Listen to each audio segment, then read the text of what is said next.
Well, howdy folks. Here we are back again. It is the next day and I have just finished checking the ring gap on the rings in the new piston for the lower cylinder. So the recommendation is 4/1000ths of an inch per inch of cylinder bore. This is a 2.2 inch bore because Americans are so far behind the rest of the civilized world. Oops, did I just say that? How controversial. Anyway, so 2.2 times 0.004 is just a little bit less than 9. I happen to have a few feeler gauges here that I use for 4-stroke valve shim adjustment measurements. And the smallest one is 4, and it fits in easily. Once I can, there we go. So that fits in with lots of free play. And I check the 8/1000ths shim, and it also fits in with just a little bit of free play, actually quite a bit of free play. So that's the rings that were stock. Interestingly enough, the other piston had rings that were a little too tight, so I did trim them down slightly, but I'm not going to touch these ones at all. They are fine. So we have a set of circlips. As I mentioned, these are the ones that you always sweep up when you're moving furniture in your shop because they've flung off to the very extremities of the garage if you install them in, or if you're trying to install them in correctly. We won't make that mistake this time. Okay, so I want to put it on the off side. So this piston is going to go that way. Nope, I was right the first time. It's going to go this way, and so the arrow goes to the exhaust port, which is that way. The pins and the gaps are lined up.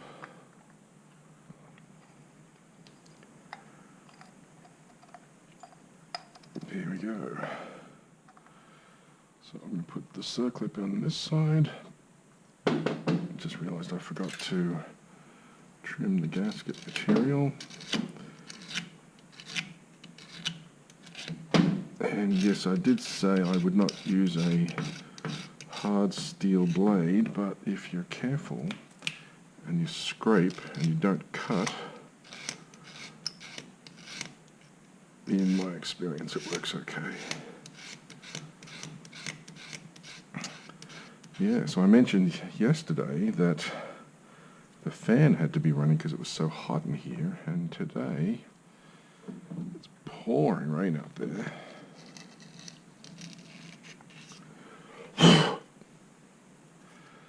So no fan needed.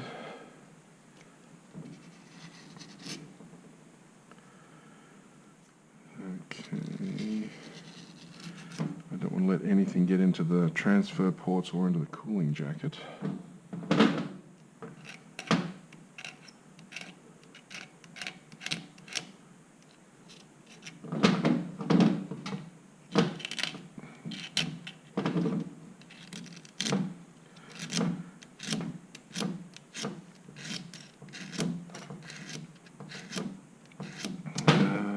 What else? So we have, I polished up this thing, cleaned all the corrosion out off it. So that was a little rusty because it was the lowest point for any water condensation to accumulate on.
pretty good.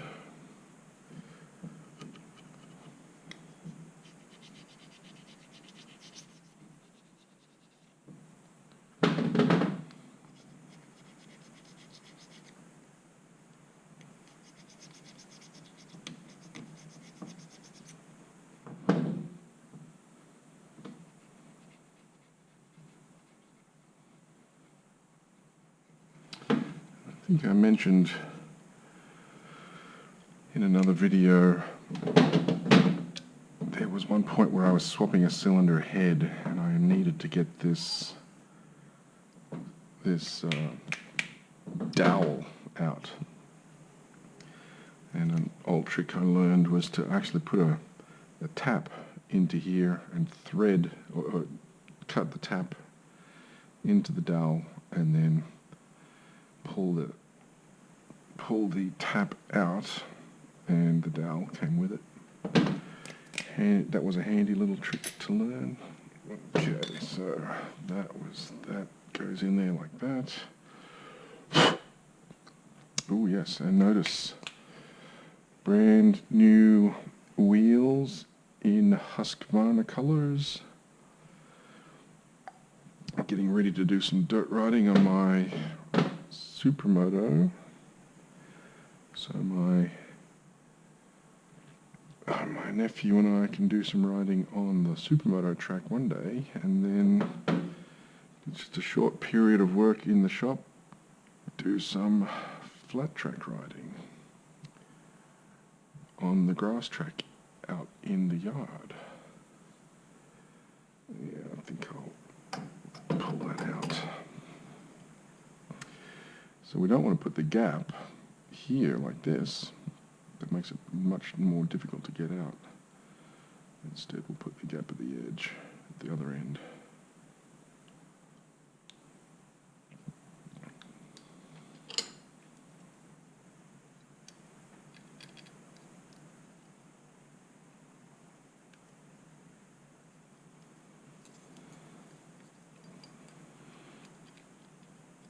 And that's easy to see how these can spring off into the distance.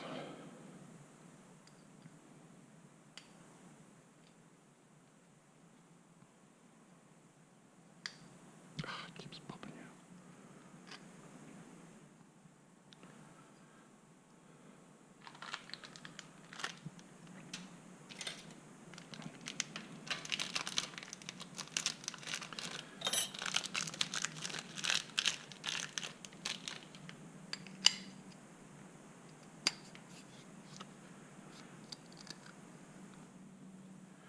So pushing it from behind.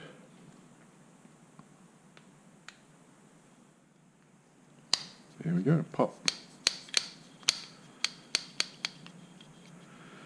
And installing these correctly is critical. Don't ask me how I know. Alright, fine, I'll tell you. I had one that somehow, I don't know, I cannot imagine how, but it managed to come loose. So it ground itself away next to nothing. There was a tiny little piece of it left, wedged inside the gudgeon pin. And the pin itself, the gudgeon pin itself, came out slightly and started grinding a groove inside the barrel. The funny thing about that is that combustion pressures behind the combustion chamber in a two-stroke are quite low. So one of the more experienced racers said, yeah, don't worry about it. Just fill the gap in the cylinder with high temp epoxy and you'll be good to go. You won't need to replace the cylinder. So that's what I did. So there was two big grooves on the side of the cylinder. I filled them with high temp epoxy and smoothed it over. That cylinder worked fine for a year or more of racing use.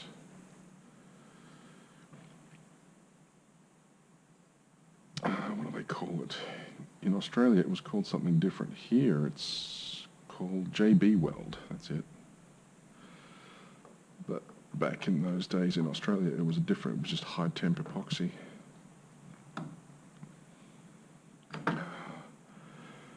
sure the ring is not riding on there, riding on the pin. The locator pin is what it's called.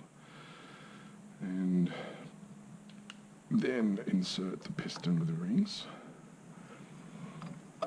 Yes, and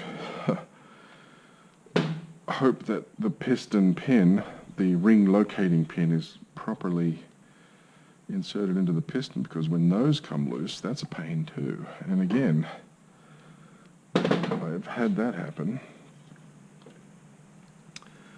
Alright, so we've got the needle bearing and the spacers.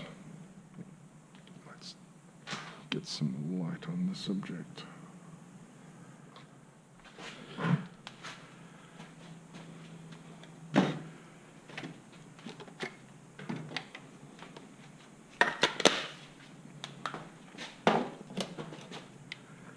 There we go. Oh, yeah, I may just fast forward over this part. Don't suppose many people are terribly excited about the prospect of watching me trim these. Alright, nice and clean. Now we can install the base gasket.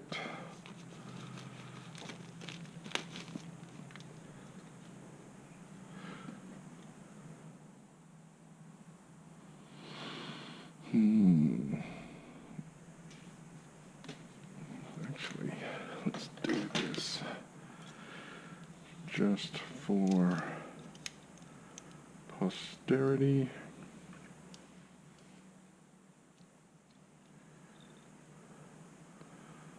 .6 millimeters.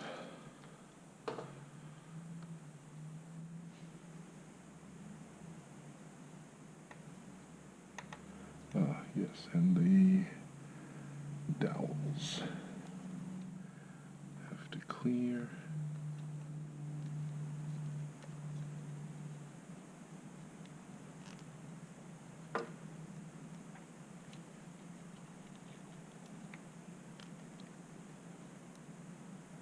Like that. Okay, this is where the benefit of putting the circlip in earlier comes to the fore. So we've got the circlip on this side, the cylinder is going to go in this way. We will position the piston over the little end, and we will slide the pin in. So we'll start off here. There we go. So it's just clearing the inside edge. And the rod is all the way forward.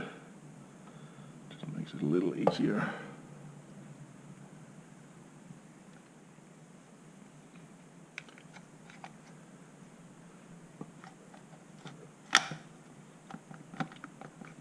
There we go.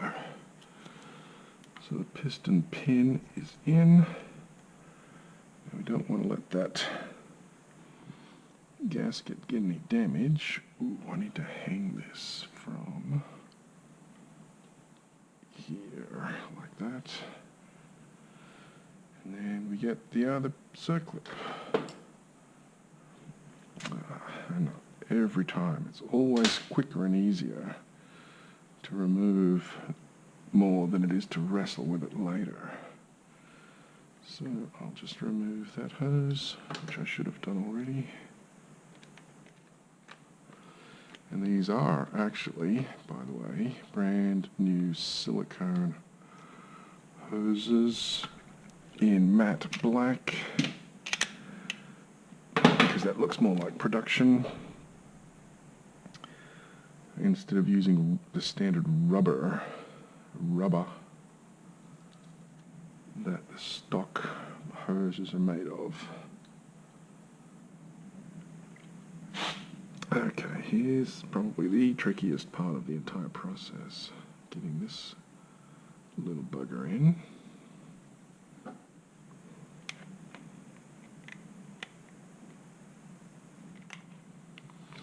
And we want to avoid scoring the piston if we possibly can.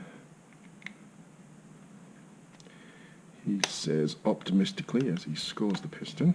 Okay, there, it's mostly in. Yeah, snap. And it's while doing this I can see, yeah, I can see how that would be incorrectly installed, but now I'm bouncing the gudgeon pin back and forth, make sure it's pressing up against both circlips, so both circlips are seated and square. Okay. Looking pretty good. So far, so good. But reposition that gasket. If the dowels were in the cylinder, it would be easier. But they're not. So we work around.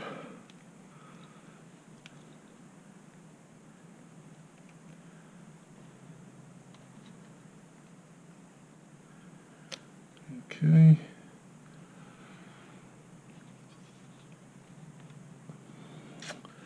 There we go. That was the most complex process in the entire operation.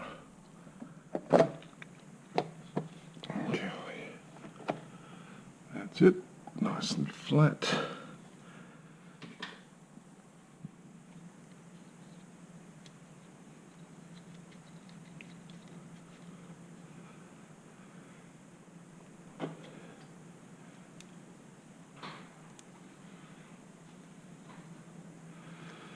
And of course I don't need to reiterate the importance of tightening these nuts down cross pattern. When there's only 4, it's not that critical, but you never want to tighten everything as tight as it can possibly be, or too spec on one side and then do it on the other, because all metal acts like a spring and you don't want to cause the metal to flex in one corner or one side, because you might induce stress that can cause problems later down the road. Okay, that's it. So that's installed. We've got a 12mm wrench, 12mm spanner.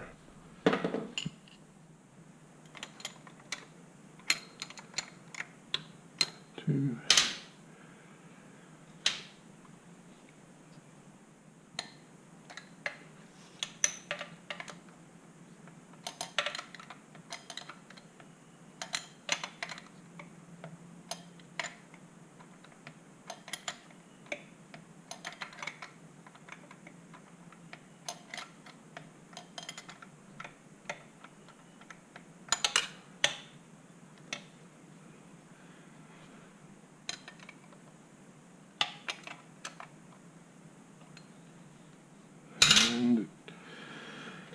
Articulated socket. Well, the rain has finally stopped, and good heavens, it's humid now. Good heavens to Betsy. Heavens to Murgatroyd.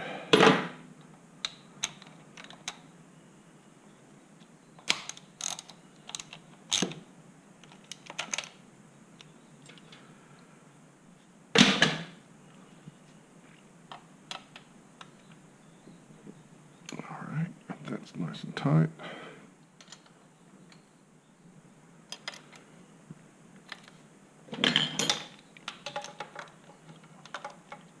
No.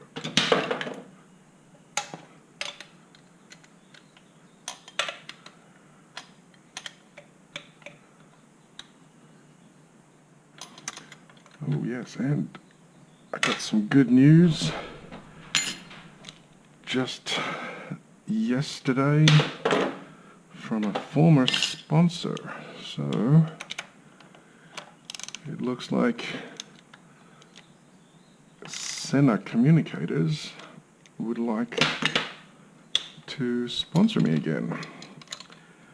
So that'll be interesting. It'll be great to have some more involvement from a from a really good manufacturer. Of course, I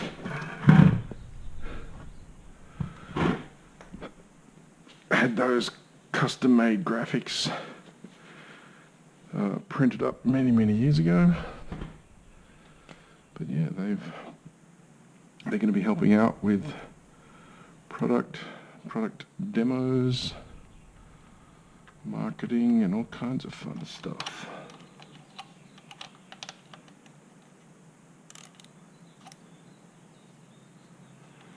So more information on that to come.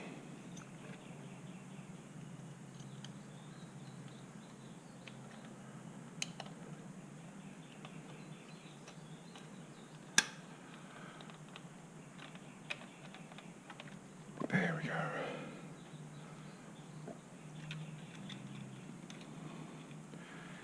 It really is remarkable how simple a two-stroke engine is. Such a shame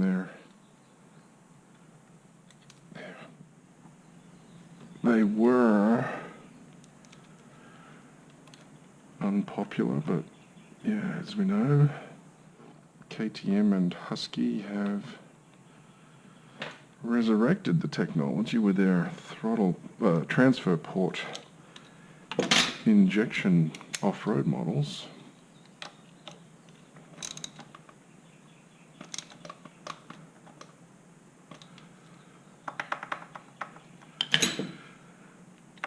Who knows, maybe that will transfer into some Supersport models.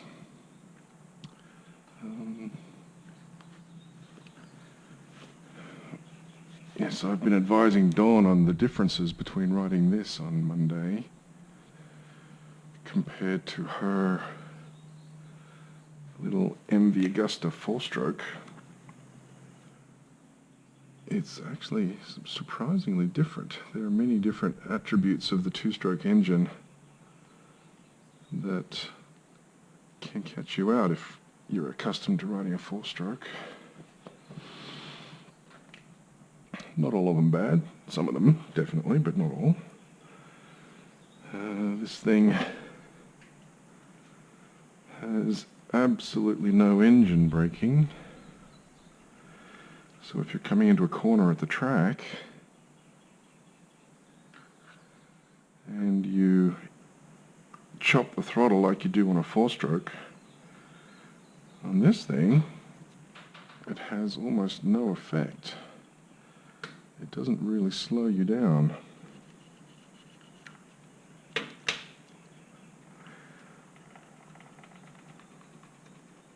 That can catch you out if you're not expecting it. If you are expecting to use engine braking instead of actual braking,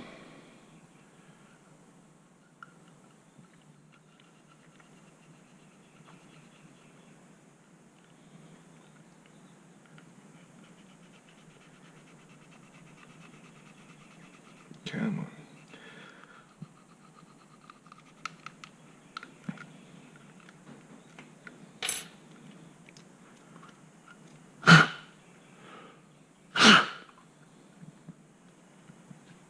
Okay, I think that's better.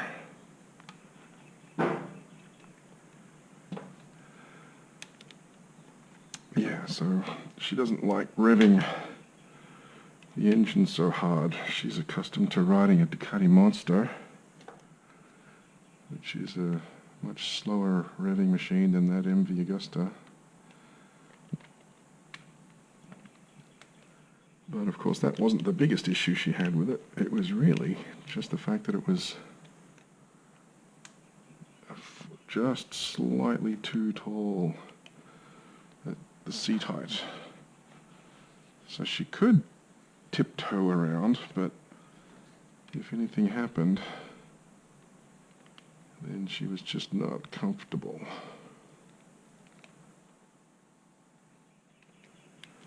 Whereas with this little thing, she can flat-foot it easily. Hence, the comfort factor is hugely improved.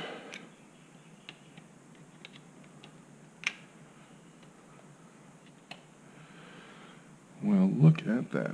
That's the majority of the work done now. So we will install These new exhaust gaskets with the exhaust. Oh, you know what? I forgot this little cable retainer. Damn it. Yeah. Don't you hate it when that happens?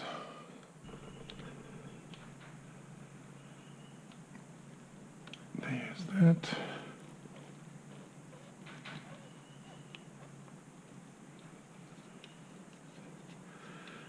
Okay, the spark plug. And any of those eagle-eyed RGV aficionados out there will notice that this SP head has the plug stick perpendicular to the head, whereas the standard one has the plug at an angle to clear the front wheel.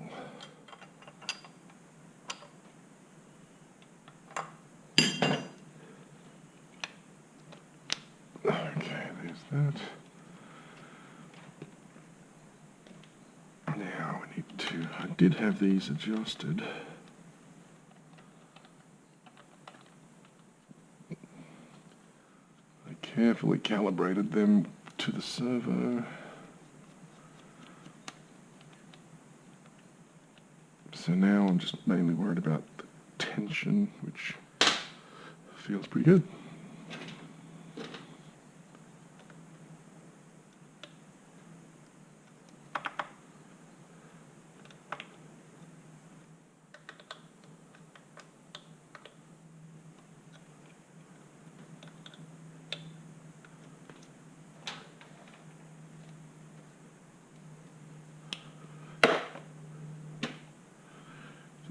And an 8.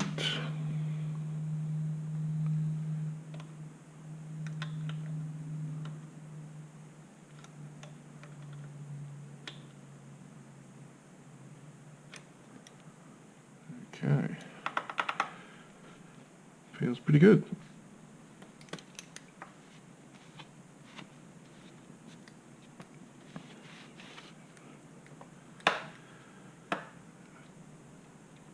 What we will do next is the pipe.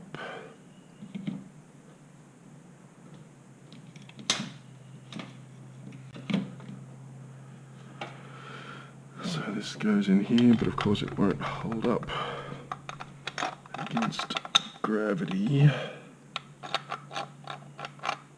Or maybe it will. And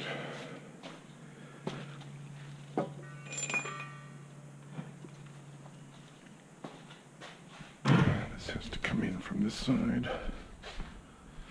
Ooh, that reminds me.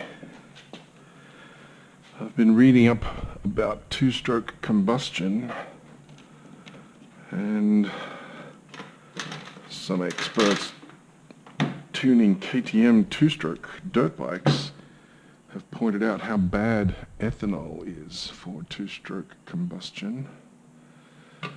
So I guess that means I will be going back to, well, I guess I don't need to do it from this side, making ethanol-free fuel for this thing just for the heck of it, because it's so easy. So I might do a video at some point on the process of making or removing ethanol from gasoline.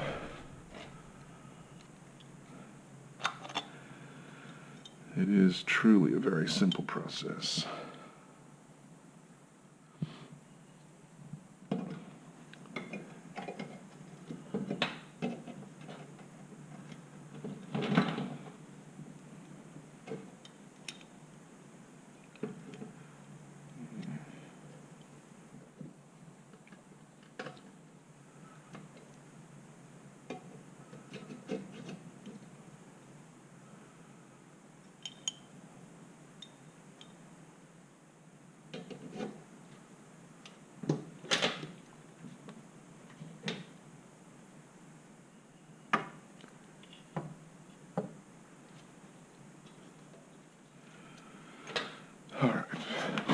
this one.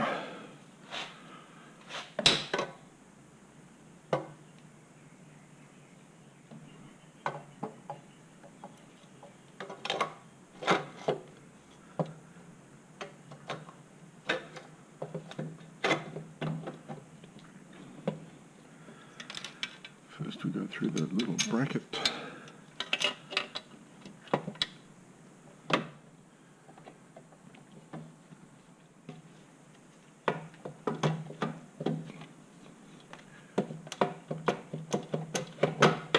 There we go. Wiggle, wiggle. All right. That was pretty painless. And it goes on that side.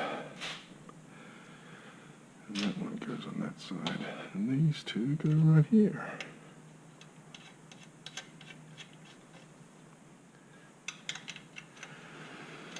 So unfortunately I won't be able to show the process of installing a cheap aftermarket fairing on this one, because the fairing I ordered 3 months ago, I think I mentioned already, still has not arrived. I was really hoping to get it in time for the track day on Monday.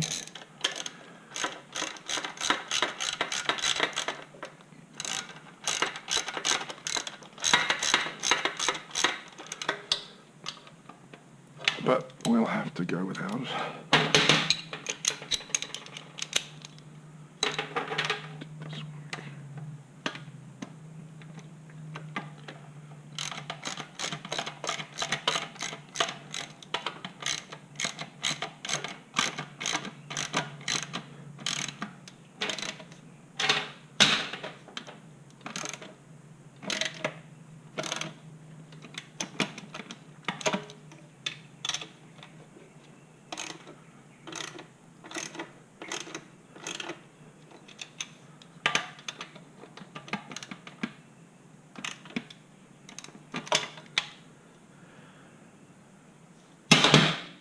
Okay.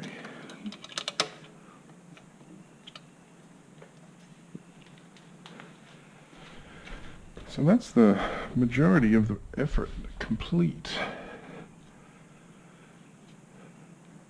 The rest is very simple stuff. Just gonna push this through like that.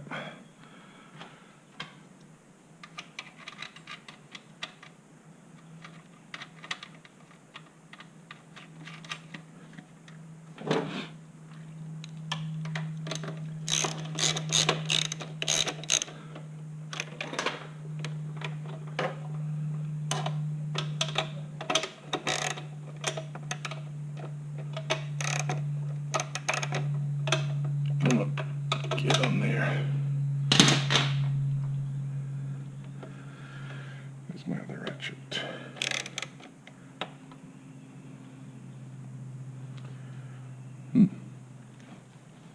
Oh, I know.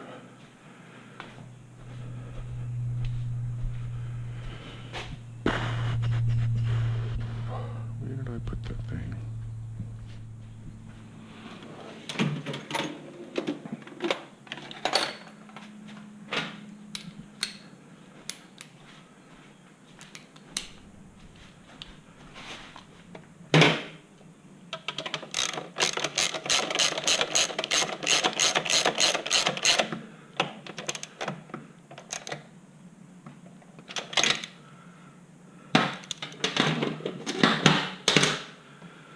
And then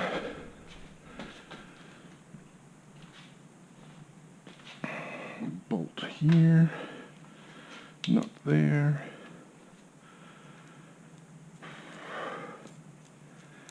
Another fun and interesting project I did in school, because I was attending college while I was I attended college part-time while I was working full-time, and just because I hated having free time, or should I say I used my free time to go racing. So one of the projects that I did was to make carbon fiber tubes in addition to the carbon fibre bracket. I made carbon fibre rear fender, front fender. I couldn't get enough dry carbon to do a fairing, or I would have. I had a top secret source for both pre-preg and wet lay carbon, but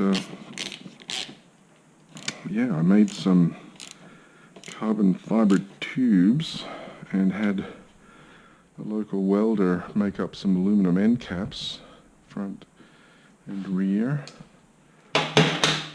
And first time I ever used those on the track, I was amazed. They put out so much more power than the stock silencers. They were also a lot lighter, which no doubt I wouldn't have noticed either way had I not held them in my own hands beforehand. But they weren't quite as durable as the stockers. Anyway, that's a story for another day. Okay. That's about all for the major structural mechanical components.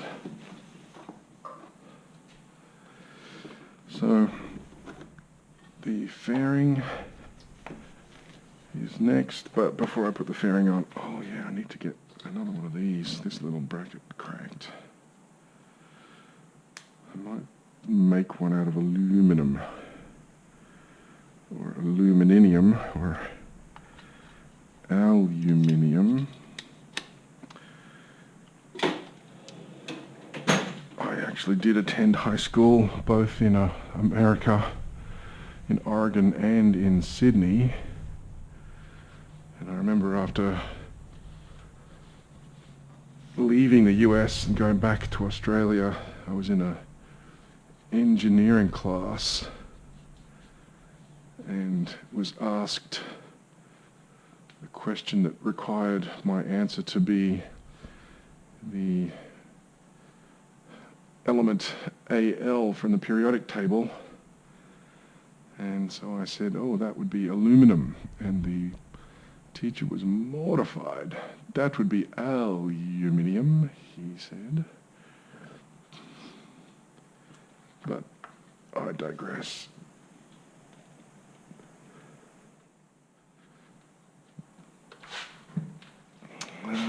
So now I need to pull the tank off in order to fill the radiator.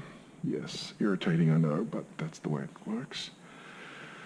Leave this bleed hole open. You don't need to remove it. There's a slot in there, I believe. Yeah, that slot there makes it possible to just loosen a few threads like that.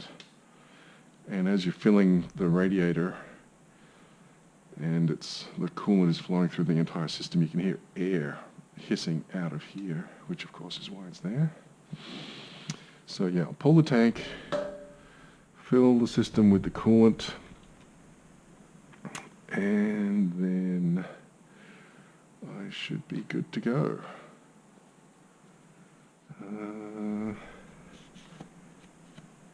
Yeah, some good high RPM running will help to bed in those new pistons. Dawn will take it for a ride around town beforehand to, oh wow, yeah, a lot more compression.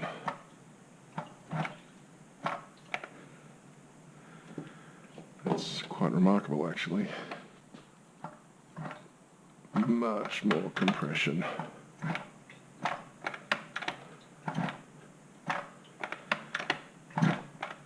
Yeah, so Dawn will take it for a ride, nice and smooth and gentle, for about a mile, and then give it a handful.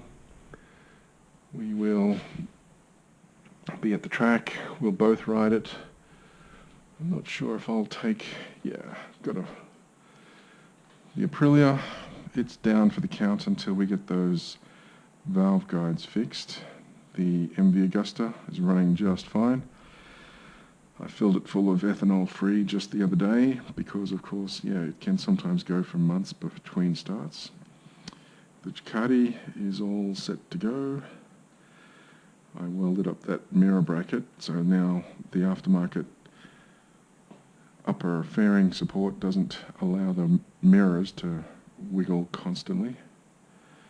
I had the Husky on the track just last week, and my nephew was riding the KTM on the kart track a few weeks before that, but we're scheduled again to take that out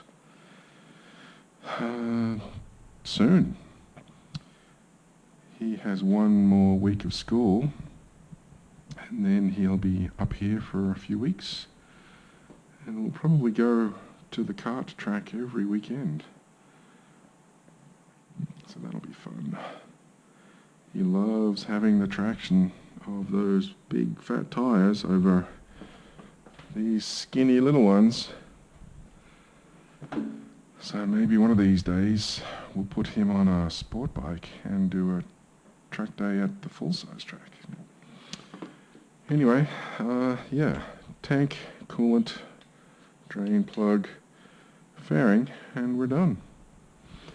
So I will post some video of this thing running with the new pistons. Actually, I'll probably just edit that to the end of this video so you can see the results of this work.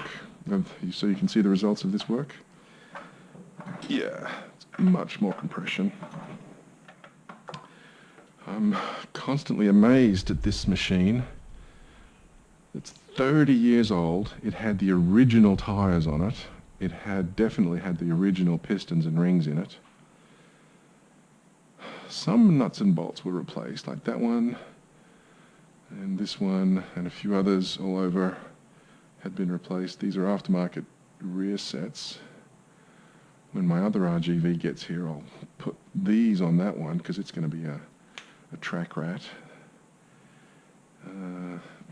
Parts of the engine are on a shelf over there already. And it's going to have aftermarket pipes and probably a 300cc overbore, or should I say big bore kit. So it may be more fun to ride, but this one will most certainly be more fun to look at. Okay, so if you've watched all the way through to this point, congratulations, thanks for watching. I will edit in some video of this thing starting up and running right now. Okay folks, it's a few minutes later. I am just topping up the last of the coolant.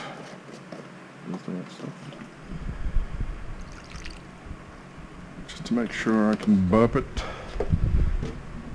Don't want to have any air bubbles in the cooling system. So it's nice and cold, nothing's warm. Let's see, choke on.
love that clutch sound.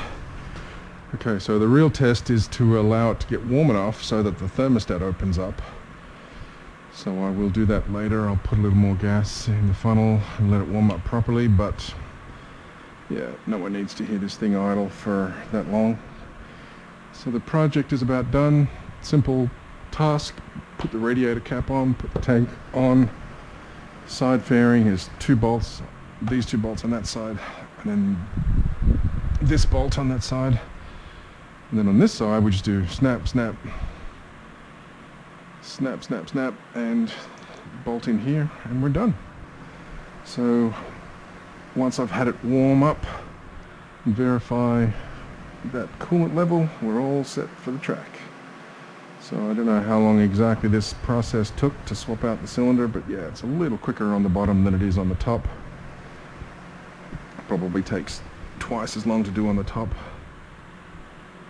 But so yeah, this last video I guess is 1/3 of the total.